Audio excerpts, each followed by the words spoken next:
Morning all student.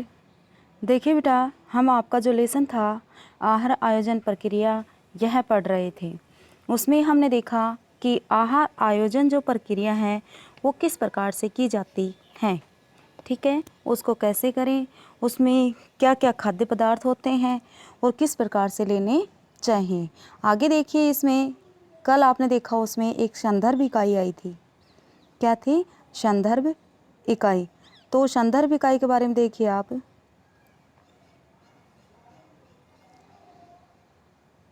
संदर्भ इकाई, ये संदर्भ इकाई क्या है? संदर्भ इकाई क्या है?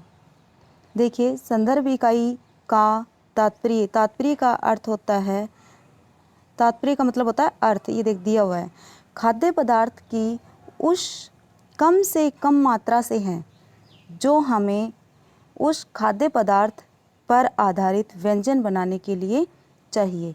इकाई का अर्थ है कि हमें जो खाने का भोजन होता है, खाद्य पदार्थ यानी खाने का जो सामान है, वो बनाने के लिए हमें कम से कम मात्रा कितनी लेनी है उसे कहते हैं संदर्भ इकाई। यानी व्यंजन बनाना, जैसे हमें अनाज है वो कितने ग्राम लेना चाहिए, दाल कितने ग्राम लेना चाहिए, अंडे, मांस, मछली, दूध, हरे पत्तेदार सब्जियां, ये सब हमें कितनी कितनी मात्रा में लेनी चाहिए। तो जो ग्राम है उसे ही हम संदर्भ इकाई कह सकते हैं। ठीक है, आपको समझ में आया संदर्भ इकाई का अर्थ क्या है? संदर्भ इकाई का अर्थ है कि कितने कितने ग्राम में लें हम अपने भोजन में, यानी व्यंजन जो बनाते हैं, खाना बनाते हैं। आपने देखा होगा कि हम सुबह की सब्जी फैमिली के हिसाब से लाते हैं। अगर ज़्यादा फैमिली है तो ज़्यादा लेके आते हैं, कम फैमिली है तो कम लेके आते हैं। ठीक है ना, 250 ग्राम लेके आए, 300 ग्राम, 400 ग्राम, 500 ग्राम। तो ये हमारी संदर्भ इकाई है। दाल बनाई हमने तो 100 ग्राम बनाई, 50 ग्राम बनाई, ये भी हमारी संदर्भ इकाई है। आपको संदर्भ इकाई समझ में आ गई। अब आगे देखिए, संदर्भ इकाई का लाभ। तो हमें संदर्भ इकाई से क्या लाभ है? जो संदर्भ इकाई है उससे लाभ होगा, लाभ तो होगा ही। ठीक है, इसकी सहायता से गृहिणियाँ विभिन्न प्रकार के भोज्य पदार्थों को परिवार की रुचि के अनुसार शामिल किया जा सकता है, और वो भी कम आय में। किस प्रकार से? देखिए, इसमें दिया हुआ है कि जो हमारे घर की गृहिणियाँ होती हैं, जो भोजन बनाती हैं, वो अलग अलग प्रकार के भोजन बनाने के लिए जो भोज्य पदार्थ हैं वो अपने परिवार की रुचि के अनुसार शामिल कर सकती हैं। वो अपने परिवार की रुचि के अनुसार क्या कर सकती हैं? शामिल कर सकती हैं। दाल खानी है तो वो दाल बना सकती हैं, थोड़ा सा बना लिया, 100 ग्राम तो बहुत ज़्यादा हो जाती है, 2 मुट्ठी दाल बना ली मान लो, अंदाजे से। कहा ना मैंने कि पिछले अध्याय में आपने पढ़ा था कि अंदाजे से भी ले सकती हैं। दाल बना ली, सब्जियां बना ली, ये सब चीज़ें, और कम आय में भी बनाई जा सकती हैं। जो संतुलित आहार है, ज़रूरी नहीं कि हम ज़्यादा पैसे हों हमारे पास, आय हमारी ज़्यादा हो तो ही हम संतुलित भोजन करें। हम कम आय में भी संतुलित भोजन कर सकते हैं। तो संदर्भ इकाई से फ़ायदा क्या है हमें? फ़ायदा ये है, लाभ का मतलब होता है फ़ायदा। फ़ायदा ये है कि हम रुचि के अनुसार क्या बना सकते हैं? भोजन बना सकते हैं, और कम आय में भी संतुलित भोजन कर सकते हैं। यदि हमारे पास पैसे कम है, दाल देखी आपने, सब्जी देखी, ज़रूरी नहीं है कि हम मांस, मछली, अंडा ये खाएं। हम हरे पत्तेदार सब्जियां भी खा सकते हैं, अन्य सब्जियां ले सकते हैं, घी ले सकते हैं, तेल ले सकते हैं, फल ले सकते हैं। ये सभी सब्जियां इसमें शामिल हो जाती हैं। ठीक है, आगे देखिए, अगला जो पॉइंट है वो देखिए कि हमें जो किशोरियाँ होती हैं, किशोरी के लिए आहार आयोजन संबंधी प्रमुख बातें। हमें किशोर बच्चों और बच्चियों के लिए किस प्रकार का भोजन बनाना चाहिए या उनको खिलाना चाहिए। ठीक है, तो जो पहला पॉइंट है वो देखिए कि एक किशोरी के लिए संतुलित आहार के लिए भोज्य पदार्थों की कुल मात्रा को इकाई संख्या के आधार पर पूरे दिन के विविध आहारों में वितरित कर देना चाहिए। देखिए, मैंने आपको खाद्य पदार्थ और जो उनकी इकाइयाँ थी, मात्राएं थी, कल मैंने वो बताई थी। किशोरियों के लिए कौन कौन से आहार योजना कितनी चाहिए, ये एक डायग्राम के जरिए आपको बता दूंगी। लेकिन कुछ बातें हैं इसमें, पहले आप ये पढ़ लीजिए कि किस प्रकार से एक किशोरी है उसको संतुलित आहार दिया जाना चाहिए। भोज्य पदार्थ हैं, भोज्य पदार्थ यानी खाने के जो भोजन, उनकी कितनी कितनी मात्रा देनी चाहिए, और अलग अलग प्रकार का जो आहार है वितरित यानी बनाना या अलग अलग प्रकार का भोजन देना। ठीक है, अगला देखिए, इसमें दूसरा पॉइंट है कि प्रत्येक भोजन समूह से भोज्य पदार्थों की कुल आवश्यक मात्रा की पूर्ति होनी चाहिए। भोज्य पदार्थों, भोज्य समूह दिया हुआ है इसमें, भोज्य समूह यानी भोजन का समूह, भोज्य पदार्थों की कुल आवश्यक मात्रा की पूर्ति होनी चाहिए कि जितना हमें चाहिए, जितना खाना चाहिए, जितने हमें खनिज लवण, प्रोटीन, आयरन जो भी चाहिए वो सभी शामिल होने चाहिए। किसमें? हमारे खाने में। या किशोर जो बढ़ती उम्र के बच्चे होते हैं उन्हें खाने में थोड़ा सा एक्स्ट्रा चाहिए, उनके जो पोषक तत्व हैं वो भी उनको अच्छे चाहिए। ठीक है, तो पहला आपने देखा कि मात्रा के अनुसार सभी भोजन शामिल करना चाहिए।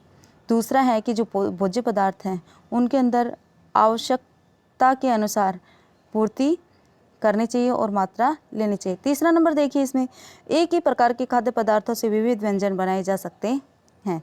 ये तो आप बहुत अच्छी तरीके से जानते होंगे कि एक ही प्रकार के खाद्य पदार्थ, जैसे मान लो आपने घिया ली तो घिया कई प्रकार से यूज कर सकते हो। सब्जी में मैं आपको घिया ही बता देती हूँ, नॉर्मली बच्चे खाते नहीं हैं इसलिए मैं आपको बता देती हूँ कि देखिए आप घिया की सब्ज़ी बना सकते हैं। दूसरा नंबर है रायता बना सकते हैं। तीसरा नंबर आप घिया का हलवा बना सकते हैं। चौथा नंबर आप कोफ्ते बना सकते हैं। तो देखिए हमने 4 चीज़ें, एक ही व्यंजन, एक ही खाद्य पदार्थ से कितनी चीज़ें बनाई? 4 चीज़ें हमने बना ली। इसी प्रकार से हम एक ही व्यंजन से एक ही खाद्य पदार्थ से हम कई प्रकार के व्यंजन बना सकते हैं। ठीक है, अगला जो पॉइंट है वो देखिए, इसमें चौथा पॉइंट देखिए, किशोरी की उम्र शारीरिक गठन एवं क्रियाशीलता के अनुरूप। इसमें देखिए कुछ पॉइंट दिए हुए हैं। किशोरी की उम्र, शारीरिक गठन, क्रियाशीलता के अनुरूप उसकी व्यक्तिगत पोषणिक है, भाई ये श आएगा इसमें, शी नहीं आएगा। पोषणिक जरूरत में कुछ भिन्नता पाई जाती है, ये आपको भी पता है। पाई जाती है कि नहीं पाई जाती है? पाई जाती है। शारीरिक गठन में भी पाई जाती है, क्रियाशीलता में पाई जाती है। क्यों पाई जाती है? क्योंकि जो बच्चा होता है वो धीरे धीरे ग्रोथ करता है, यानी उसका जो विकास है शारीरिक और मानसिक होता है। तो किशोर अवस्था में आते आते उनका जो शारीरिक गठन है वो भी अलग हो जाता है।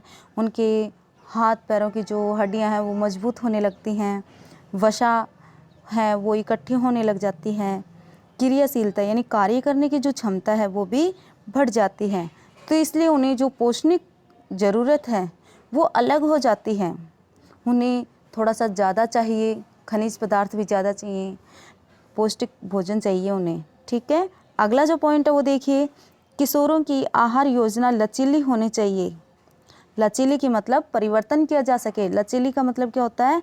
परिवर्तन कर सके, परिवर्तन कर सकें। ठीक है, क्या कर सकें? परिवर्तन। कि मान लो किशोरों को जो आहार योजना है, आप आहार योजना बनाते हो वो इस प्रकार की होनी चाहिए। कैसी होनी चाहिए वो आहार योजना? लचीली होनी चाहिए। क्यों? क्योंकि आप उसमें परिवर्तन कर सको। होता है कई बार आपने देखा होगा कि बच्चे, आपने खाना बनाया, खाना बना के तैयार कर देते हो और जो परोसते हो तो उस समय वो बच्चे मना कर देते हैं, तो आप तुरंत कुछ अलग बना देते हो। ये होता है परिवर्तन, लचीलापन। कि उनकी आहार में कभी कभी उनके मनपसंद का स्वादिष्ट खाना भी होना चाहिए। बाकी रोज़ उनको जितना खाना दिया जाता है उसमें पौष्टिक अनाज, दालें, अंडा, कंदमूल, फल, हरी पत्तेदार सब्जी, ये सब चीज़ें उसमें शामिल होनी चाहिए। छठा पॉइंट देखिए, किशोरों की आहार योजना संतुलित होनी चाहिए, ऊर्जादायक, वृद्धिकारक, सुरक्षात्मक और सभी भोज्य पदार्थों को महत्व देना चाहिए। देखिए जो अगला पॉइंट हमारा वो क्या है इसमें, कि जो हमारा जो भोजन पदार्थ है वो कैसा होना चाहिए? ऊर्जादायक और वृद्धिकारक होना चाहिए। कैसा होना चाहिए? ऊर्जादायक और वृद्धिकारक होना चाहिए। ऊर्जादायक मतलब जो हमारा भोजन है उसके अंदर एनर्जेटिक जो खाना होता है वो होना चाहिए। जैसे आपने देखा होगा कि कई थके हुए व्यक्ति आते हैं, मजदूरी करने वाले बंदे आते हैं, तो उनको शाम को आते ही चाय चाहिए। तो जो हमारी शक्कर होती है वो ऊर्जा का कार्य करती है। जैसे हम गुड़ खाते हैं तो वो भी हमारे अंदर ऊर्जा का कार्य करती हैं। वृद्धि कारक यानी जो हमारी हरी पत्तेदार सब्जियां हैं हमारी आंखों की रोशनी के लिए अच्छी होती हैं।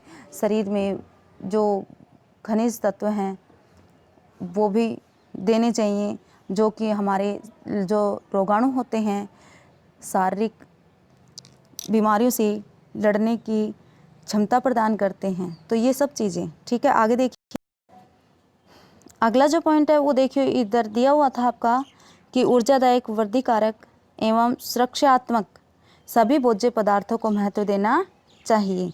ये देखिए सभी भोज्य पदार्थ दे रखे हैं इस प्रकार के सभी, जैसे आपने गुड़ खाया, शक्कर खाया, और हमारे शरीर के अंदर जो मांसपेशियां हैं उनको मजबूत करने के लिए, तेली रखने के लिए, चिकनाहट रखने के लिए घी तेल का प्रयोग करते हैं हम लोग, ठीक है ना। और खनिज वो पौष्टिक भोजन के लिए हम जैसे मांस मछली खाने वाले हैं वो मांस मछली खाते हैं, या अन्य शाकाहारी जो व्यक्ति हैं तो वो हरे पत्तेदार सब्जियां ज़्यादा खाते हैं, ठीक है। अगला जो पॉइंट है वो देखिए आप, सस्ते व उपलब्ध भोज्य पदार्थों के चयन द्वारा कम आय में भी संतुलित आहार का आयोजन कर सकते हैं। ये तो जो लाइन है ये बार बार आती है, तो आप तो रट गए होंगे, इसको तो रट लीजिए बिल्कुल, कि हम ज़रूरी नहीं है कि जो हमारे पास पड़ोस में आप देखते हो बहुत से बच्चे अलग अलग प्रकार के हैं, एक दूसरे को होड़ करते हैं कि हमें ये नहीं ये चाहिए, ये नहीं करना चाहिए।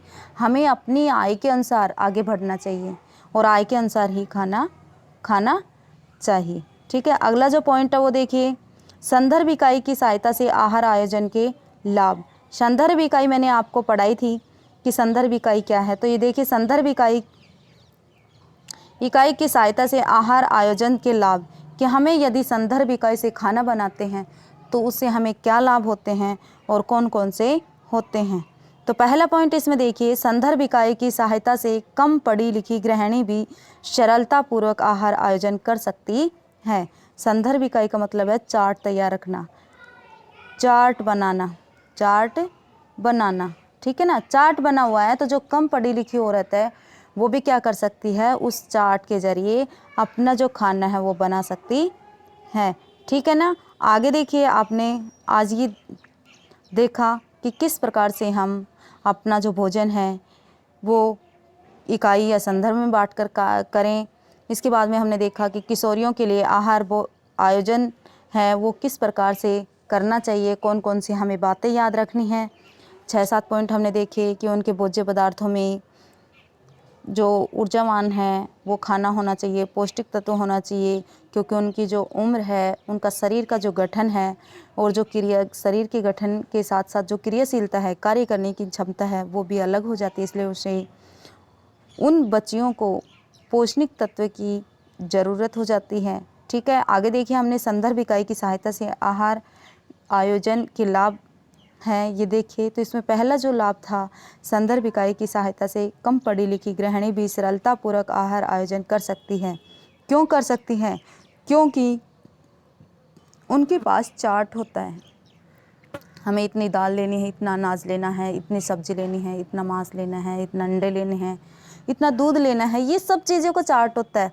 तो आराम से उसको पढ़कर अपने परिवार को पौष्टिक, स्वादिष्ट, अच्छा भोजन दे सकती है बना के, और उनकी रुचि के अनुसार हो सकता है, ठीक है। ये चीज़ें आपने पढ़ी हैं।